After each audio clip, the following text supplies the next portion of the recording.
Suzanne Franks in 2005 said news from developing countries consists only of war, disaster and poverty, which leads to image fatigue amongst audiences. In 2005, this certainly was true. For example, in the mid-1980s, African famine relief was the international catastrophe topic of the year, and it prompted a worldwide response. Fast forward 6 years to 1991, disasters were occurring all over the world, including earthquakes in Soviet Georgia, Iran and Costa Rica. There was a cholera epidemic in Peru, war in Iraq, as well as famine and civil war in Africa. Public sympathy for Africa was waning, and as Susan Moller said in 1999, news of another endemic evoked a been there, done that attitude. People were ignoring cross-cultural journalism because philanthropic efforts seemed to be going nowhere. It's now over 10 years later since Frank's comment, and there have been significant technological developments in regards to news dissemination, especially in social media. And it's these developments that make Frank's viewpoint about image fatigue not entirely applicable in today's society.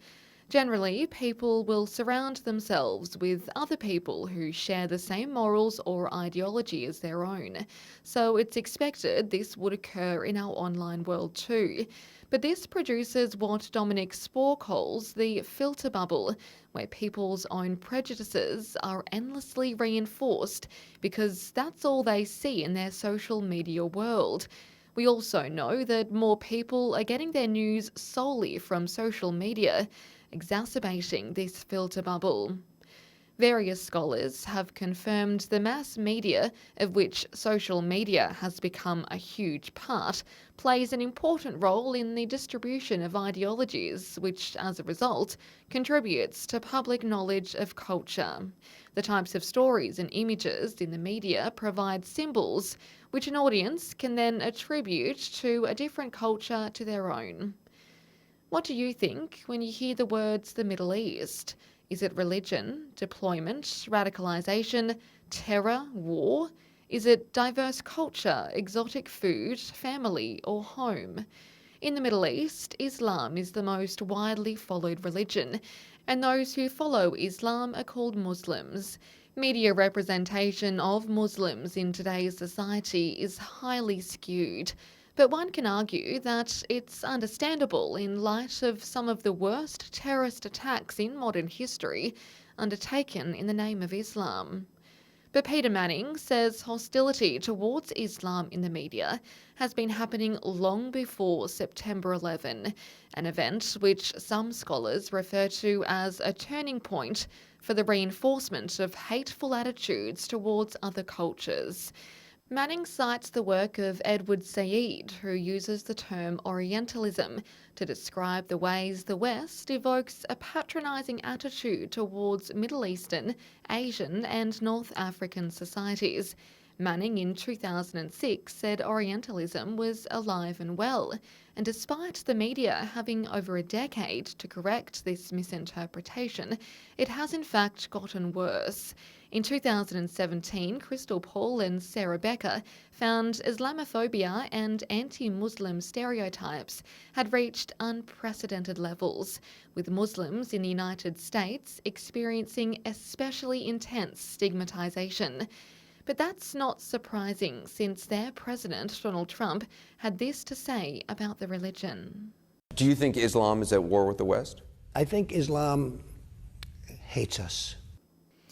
There are endless examples of Islamophobia in the media all over the world, and a recent study revealed terrorist attacks committed by Muslim extremists receive 357% more US press coverage than those committed by non-Muslims.